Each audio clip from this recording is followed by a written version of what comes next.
I don't like these discussions at all, to be honest. I mean, like talking about City and as if they would miss a striker. That's a joke.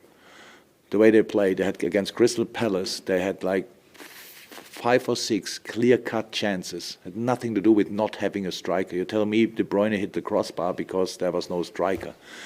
You cannot open discussions like you want. One side, one day they are the best team in the world, and on the next day they miss a striker. So football is not that easy. You just put a striker there, and all of a sudden he finished the situations off.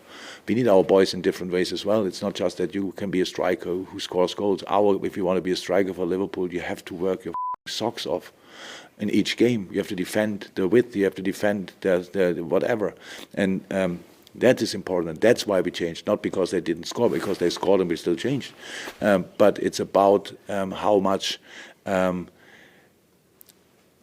they help us in all the situations, and for that we need fresh legs, and it's not a massive problem, to be honest.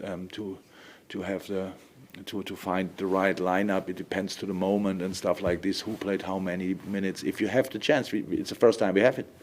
Usually, years ago, it was like Sadio and Mo played all the time, and Bobby pretty much all the time, or Divock played. That was the situation, and maybe that's the reason why we were never in more competitions. We just were in two or whatever. So no, it's not. I don't have a problem with that. Divock Origi wasn't on the squad today. That's a joke as well, because if you would see him training, you think, how can you leave him at home? But that's it.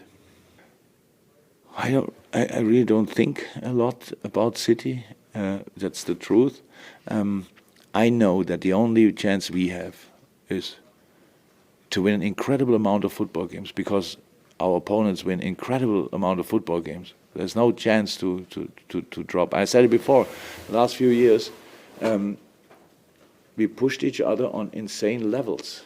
So we only had, I forgot the number, but 90 odd points, because they had that many points, and they had it only because we had it, and that's the situation. So it makes each game a final, and you can enjoy that, absolutely, but you need to be ready for the intensity as well. I mean, intensity now here, that you are really, again, you be really there. I don't think it's a problem for a human being to be all 3 days like completely focused on what you do, but then comes in the physical part. It makes you tired, you feel it here, you feel it there, so that's what we are constantly fighting. City, we don't fight City. We play City in 3-4 weeks. I don't know exactly. Then we will give them hopefully a proper fight. But apart from that, we are in a good moment. We're in a good mood. That's all clear. But we know the only way we can do it is to dig really deep.